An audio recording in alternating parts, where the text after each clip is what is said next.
All right, here's a sim on reporting where you've got to determine which opinions are possible given the circumstances. And here's the key: more than one opinion may be selected for each numbered item. So they'll give you a drop-down list, and then you pick which opinions are possible based on the circumstances given for each numbered item. Now, for each item, assume no other issues other than those given. If none of the opinions apply, then choose none of the above. We'll pick either unmodified without emphasis, unmodified with emphasis of matter, unmodified with other matters. Now, when would you pick other matters and when would you pick emphasis of matter? Well, emphasis of matter is where the auditor specifically wants to alert the reader of something that's already in the financial statements or in the disclosures already, and the auditor just wants to alert the reader to it with an emphasis of matter paragraph. Other matters is different. Other matters is where there's something that the auditor wants people to know, but it's not already in the financial statements. It's not already contained in the financial information. For example, if the audit report is restricted use, then you would use an other matters paragraph for that. Whereas you would use an emphasis of matter paragraph to emphasize something that's already in the report or in the financial information, such as going concern. If there's a going concern issue and the client has disclosed it properly and the auditor just wants to alert the reader to it, the auditor would do it with an emphasis of matter paragraph because it's already contained in the financial information. But you'd use an other matters paragraph when something is not already there, something like a restricted use. The auditor would use an other matters paragraph to indicate that this report is restricted. Another time you would use an other matters paragraph is if, let's say, last year was audited and this year is reviewed, or even the other way around where last year was reviewed and this year's audited, and in this year's report you'll use an other matters paragraph to talk about what happened last year. Another time you would use an emphasis of matter paragraph is for something like an inconsistency, where they change accounting principles, and by standards of reporting, the auditor has to explicitly reference the inconsistency. Even if the auditor agrees with the reason for the change in principle, you have to emphasize that matter, mentioning the change in principle. And since it's already likely disclosed in the footnotes, you'll just call the reader's attention to it with an emphasis of matter paragraph for something like inconsistency or comparability is an issue because they changed accounting principles. Now, what if the auditor doesn't agree with the reason for the change in accounting principles? Then we have the rest of these, like qualified opinion. So if they changed accounting principles but we don't agree with the reason, that's why we might issue a qualified opinion, because then there would be some type of a gap misstatement or maybe just a disclosure issue. Client's not disclosing something properly, qualified opinion. There's another reason to use a qualified opinion also, and that's for a scope limitation. If the auditor can't determine the effects of something, then you could use a qualified opinion. Adverse and disclaimer are the nuclear options with regard to a qualified opinion. If something's so bad, let's say a gap misstatement is so bad that it's pervasive, then you would go with an adverse opinion. But you wouldn't use disclaimer for anything to do with gap, because disclaimer would only be for a severe pervasive scope problem where maybe the client refuses to sign the management rep letter at the end of the audit. That's a good reason to go with a disclaimer. But with a lot of these numbered items, it's going to be you're choosing more than one of these opinions because maybe what's listed here in the numbered item is a situation where it's a gap issue, but it may not be that bad. So you might be choosing between qualified and adverse depending on how severe. So we got to really pay attention to the way the question's worded. Just like auditing, it's a big word game in multiple choice, but that could also carry over into a sim like this, the whole word game atmosphere. Number 1, substantial doubt regarding going concern uncertainty is inadequately disclosed. Okay, so now you have a disclosure issue, and anytime you have a disclosure issue, that's a gap problem. And anytime you have a gap problem, then you're choosing between a qualified opinion and an adverse opinion, not a disclaimer. So the answer is qualified or adverse opinion. Why?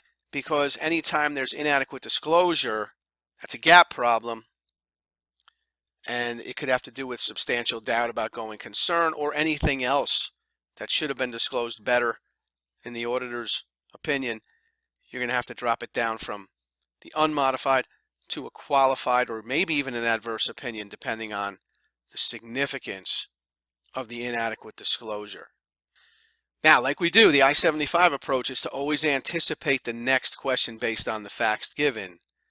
Now, in the next question, they might ask something like, the auditor wanted to alert the reader to a substantial doubt regarding going concern that was adequately disclosed. Well, that would change things, because now there's no problem with disclosure. Now the problem is, well, there's no real problem. The auditor just wants to alert the reader to the going concern uncertainty. So then you would have an unmodified opinion with emphasis of matter, because you're emphasizing something that's already disclosed, and you can still go with an unmodified opinion because it's been adequately disclosed. So I just changed number 1 a little bit, the way the exam's going to do it, and you see how the whole answer would change then, and the answer would be unmodified with emphasis of matter if the auditor simply wanted to alert the reader to a going concern uncertainty that was adequately disclosed. So how to be the big winner in auditing is to do what we're doing right now, and that's to anticipate the next question based on this one. Number 2, the auditor did not observe the entity's physical inventory and is unable to become satisfied about its ending balance by other auditing procedures. So you weren't around to audit or observe the ending inventory count, and you weren't able to perform alternative procedures. So then you really don't have the evidence that you need, which means you have a scope problem. And the scope problem like this would lead either to a qualified opinion or a disclaimer of opinion, depending on how significant inventory is to this company. If inventory is 20% of the assets, then you might have to go with a disclaimer. But if inventory is only a couple percent of the assets and you weren't able to observe it, you might still be able to give a qualified opinion. So it depends on how significant inventory is as a percentage of total assets. Number 3, a change in accounting principle that is adequately disclosed has a material effect on comparability of the entity's financial statements. Okay, so you have the change in principle that we talked about, so you have to at least reference it with an emphasis of matter paragraph. And that's as long as you agree with the reason for the change, then you don't have to go with a qualified opinion. You could still go with unmodified, but you have to emphasize the matter, because audit reporting standards say that if there's a change in accounting principle, that affects consistency. If anything affects consistency, comparability, you've got to explicitly mention it in the report. Doesn't mean you have to change your opinion. And you see, it is adequately disclosed. They tell us that in number 3. The change in principle is adequately disclosed. And as long as we agree with the reason for the change, then we can go with the unmodified opinion, but we have to emphasize it. So let's go with unmodified with emphasis. Now, I know what you're probably thinking. How do we know on the exam that the auditor agrees with the change in principle? The answer is, if they don't tell you that the auditor agrees or doesn't agree, then you can assume it's implied that the auditor agrees with the reason for the change in accounting principle, in which case you can go with the unmodified opinion, but you have to emphasize the matter. If the auditor did not agree with the reason for the change, then you'd have to go with the qualified opinion. So that's what you anticipate in the next question, that they tell you that the client changed accounting principles they adequately disclosed it, but the auditor doesn't agree with the reason for the change, then you'd have to go with a qualified opinion. So the point is, you can still give an unmodified opinion in this case if the auditor agrees with the reason for the change. So if they change from FIFO to LIFO, but the auditor doesn't think it's justified, then you can't give an unmodified opinion, even if it is properly disclosed. Number 4, auditors unable to apply necessary procedures concerning a client's share of investee earnings accounted for under the equity method. Now there's a lot going on here because you got to remember the equity method. That's when you're an investor, right? And your client, as an investor, owns 20% or more of some investee. And so now the client under the equity method is picking up the client's share of the investee's earnings. Because under the equity method, that's what you get to do. So if the investee earned $100,000 profit, our client here can pick up their 20% share. And they'll pick up $20,000 of income and make their own income statement look that much better because they picked up the investee's earnings, and that's what you're supposed to do under the equity method. And that's all fine as long as the auditor can determine that that investee really did earn that money. They really did have an income statement that has a profit on it, but it says the auditor is unable to apply necessary procedures concerning the client's share of investee earnings, which probably means that the auditor went looking for that other company's income statement and found out that it wasn't audited. So anybody could have prepared that financial statement. So the auditor's not convinced that the bottom line of that investee on the income statement is presented fairly. So that's why we would have to go with what here?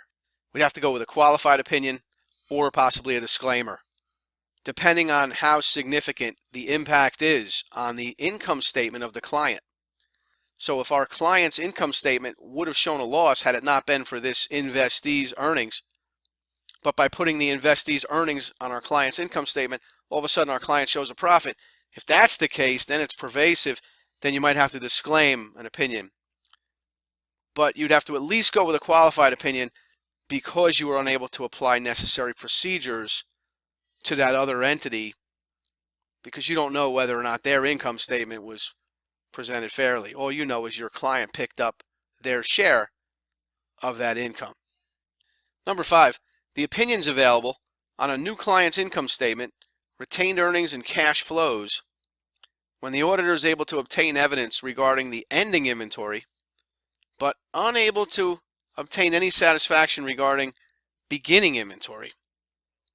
All right, so this time we are able to determine ending inventory, but not beginning inventory. So it says the opinions available on a new client's income statement, retained earnings, and cash flows. And the answer is if the auditor is unable to form an opinion on a new client's opening inventory balance, the auditor will issue an opinion only on the balance sheet. Because remember, we were able to gather evidence regarding ending inventory. So ending balances we were able to determine, just not beginning balances. So then we can only give an opinion on the balance sheet because that financial statement has ending balances on it. We'll have to issue a disclaimer of opinion on what they're asking for here, which is the statements of income, retained earnings, and cash flows. And the reason for that is the income statement has the cost of goods sold figure. And if the auditor is not able to gain satisfaction regarding beginning inventory, that translates into an unknown cost of goods sold. We can't determine whether cost of goods sold is presented fairly because we don't know if beginning inventory is or not. So that's going to impact the income statement. So we're going to have to disclaim the income statement, and for that reason the statement of cash flows and the retained earnings statement as well, because net income flows to retained earnings. Number 6, auditor determines that the client valued a material account balance using an accounting principle at variance with GAAP. Now what does at variance mean? It means departure from. So let's read it again. Auditor determines that the client valued a material account balance using an accounting principle that departs from GAAP. Okay, so now we have a GAAP problem. We have a misstatement. And it says a material account balance. So we have a material misstatement. So that means qualified or adverse. Remember that material misstatements are qualified or adverse opinion. Number 7, upon completion of an audit procedure performed by a specialist, auditor decides to reference the use of the specialist in the auditor's report.